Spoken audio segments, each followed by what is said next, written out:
So welcome to this workshop video.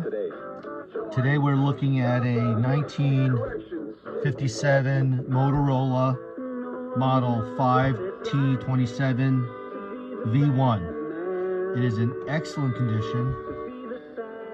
And this is the original purple color, which is exceedingly rare to find. In fact, this is the only purple one I've ever seen.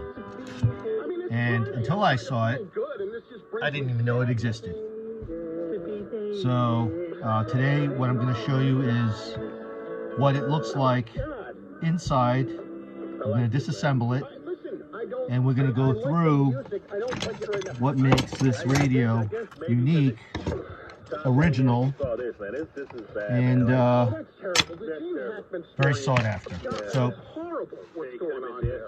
first I'm going to demonstrate how it works. Nothing to do. And this is completely unrestored. This is how it came to me. And I'm going to keep it as original as possible, which is how we normally approach things here. And I'm not going to make any modifications, any kind of repairs that are unnecessary. Even if it's normally done with other radios, I will try to do spare and very minimal type changes and repairs to this radio. I may not even repair it at all, because there are plenty of radios that we can find that are working. So there's no need to modify or change or do anything with this one to make it a working radio. But it is already working. It's already in great working condition. Maybe that, because I had that happen with 2T.org. Remember, we're on 10 to noon on 77 WAB. That's how you turn it off. The light does work, but because there's an overhead workshop light, you don't see it. Ever since. For the test at 7, receive a... Perfect! We can show... That little bit of scratch is dust in the tuning capacitor. BC are these former paid... Here. Four. Then as the tuning capacitor gangs open up, there's not as much scratch. So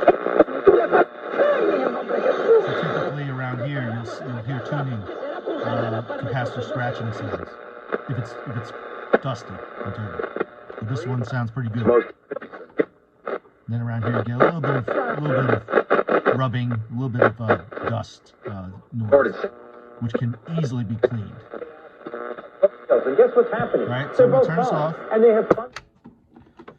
And I'm going to show you what it looks like first inside. This radio here normally suffers from a crack right around here because of all the fatigue that's placed on this little tab here to hold the backing board in. This one has absolutely no crack, no hairline crack beginning at the back edge. So therefore it's not recommended to be popping this board open and closed for whatever reason too often, because eventually this little area here will fatigue and you'll start seeing some cracks. But so I'll carefully lift this up and pull out, which is the correct way to do it, without popping it open too much, because right over here there's antenna wires, all right, that if you're not careful will break off the little tabs there, and if you do, then you'll lose reception. So next thing I do is I take off the knobs,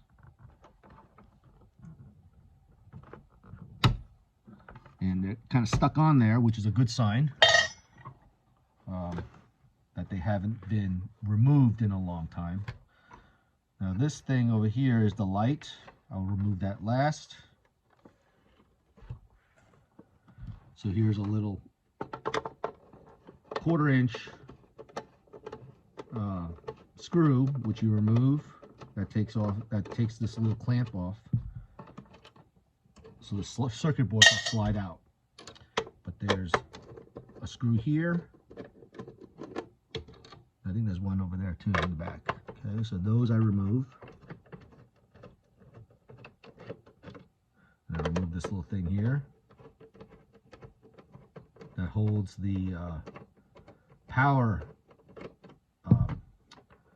board that connects to the power cord over here.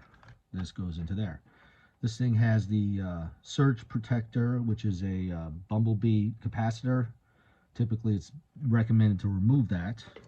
The death capacitor, they call it, because the oil inside heats up after a long time of misuse. I mean, sorry, of unuse, lack of use, whatever, and then it can explode. And when I say explode, it's not like it goes off like a bomb. It just kind of cracks and then starts bubbling a little bit because the contents inside are oil, or they get heat. It gets heated up, and then it causes the casing to rupture. Only in one experience I've seen this thing actually explode, and parts went flying everywhere. So this pulls out now, like that. Carefully remove it from the chassis or the cabinet, whatever. But first I need to remove the light. Again, carefully. This may require some... Okay, it looks like the factory melted this little thing here to prevent the metal from sliding out accidentally. I don't want to modify that original factory mark in any way, even if it's to get out the board, which I want to do to remove some of the dust that's collected in the capacitors of the tuning capacitor. And also I want to be able to wash the inside. There's some dust here, and it looks like, but it's very clean for a radio that's going on, I don't know, 65, 70 years old. This is extremely clean example. This button up here for the power is not yellowed, which is unusual. Usually it comes practically orange looking. So I'm gonna take a few pictures before I move in.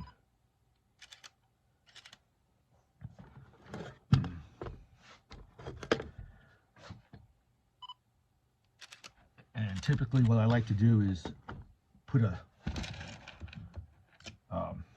zip tie here to hold these wires, because of all the movement that's going on here. I don't want that solder point to break, and then I'd have to resolder that wire, which I can do, but I'd rather not.